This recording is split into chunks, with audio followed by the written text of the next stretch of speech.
Just know somebody was sitting there and is now like, I got to make a screenplay for this.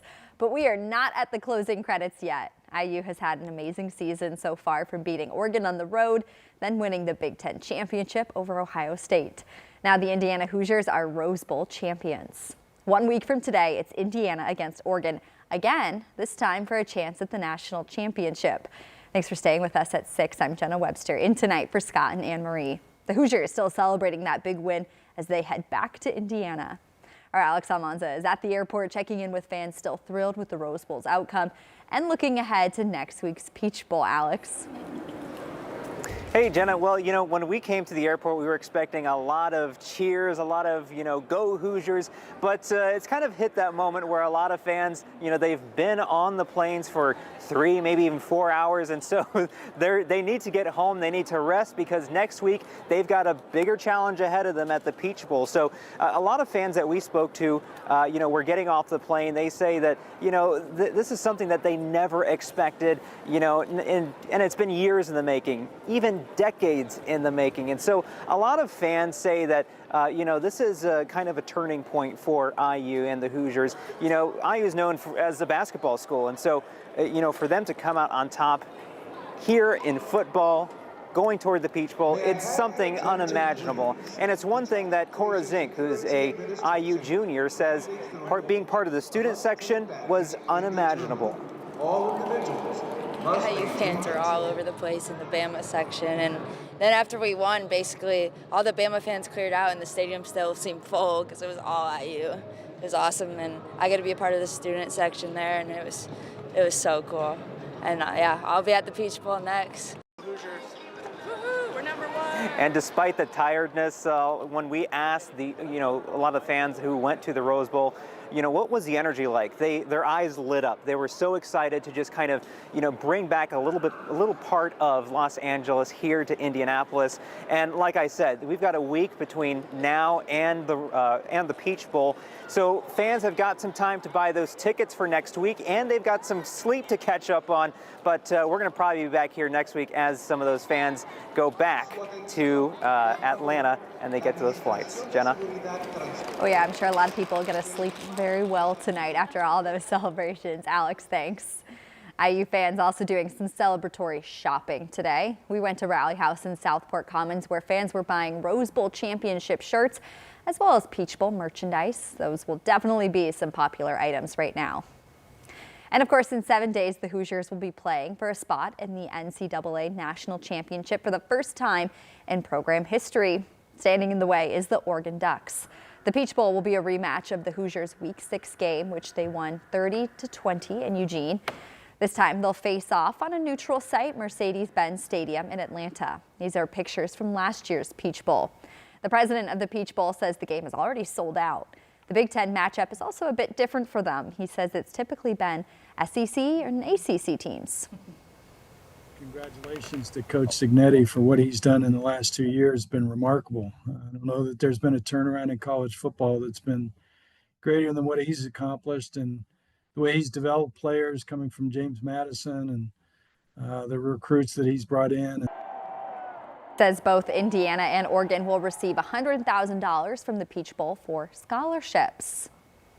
And again, IU's next challenge is a rematch against Oregon. That is coming up next Friday, the Peach Bowl in Atlanta. Kickoff is at 7:30. Dominic Miranda and Eli Gain will be there once again following it all. They also have a special breaking down last night's Rose Bowl win. It is streaming right now on WTHR+. Well, I think whether you're an IU fan or not, I think anyone out there, sports fans, can admit they had great, incredible season. It's been really fun to watch. It's been so fun to watch. The weather out there for the Rose Parade, not so much. Little soggy. Yeah, but it did end up okay. Yeah, and still warmer than it is back here. It's true. Hey, but our downtown looks really pretty right now. It does. We've got a few clouds out there and temperatures in the 20s right now. 20s and 30s across the state. 26 in Indianapolis, 26 in Shelbyville, still hanging on to 36 in Bloomington, 32 Bedford, and a colder 24 in Peru right now. Our Pacers at home taking on the Spurs. That is a 7 o'clock tip. Temperatures in the upper 20s and low 30s early this evening.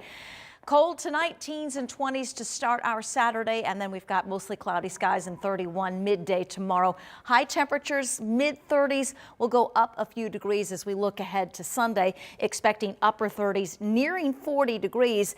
The 40s, if we don't get there on Sunday, they are close, and that warmer air will move in early part of next week. And once it does, it's going to stick around for several days. We'll be in the 40s on Monday and in the 50s for several days next week, perhaps nearing 60 by next Friday. Much warmer than average air in the forecast in the 6 to 10 day outlook. You can see it here. I'll run down all the numbers and some rain chances in the 7 day. All right, Angela, thanks so much. IMPD now believes 16-year-old RJ Williams died after falling into the White River in Broad Ripple. IMPD told us this morning, based on new developments, detectives now believe RJ likely fell into the river. So as a result, this case has transitioned to a recovery mission. We've been talking about this for a few weeks now. He was last seen on Broad Ripple Avenue in the afternoon of December 17th.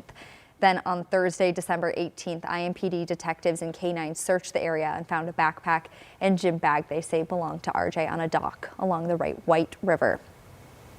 The new year means it's back to work at the Indiana State House. Lawmakers return next Monday, and bills have already been filed, including proposals targeting AI-generated pornographic images.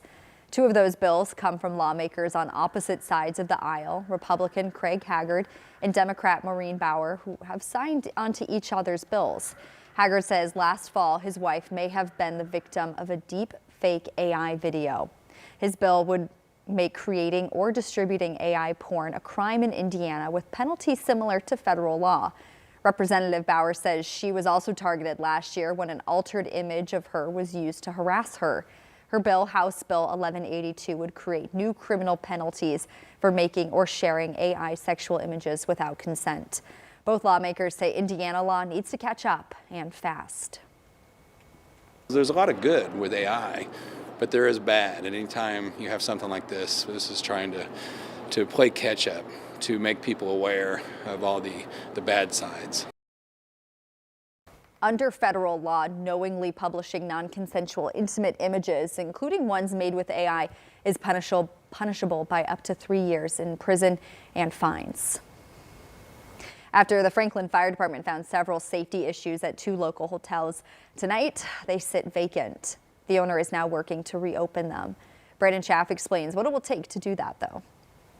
2 hotels here in Franklin are now closed. They were condemned by the Johnson County Health Department, and there's actually a sign on the door that says that it's condemned unfit for human habitation. On December 16th, an initial complaint came to Franklin Fire Department of a missing smoke detector at Econo Lodge. A fire inspector found several rooms with missing smoke detectors, and the fire alarm monitoring system wasn't working.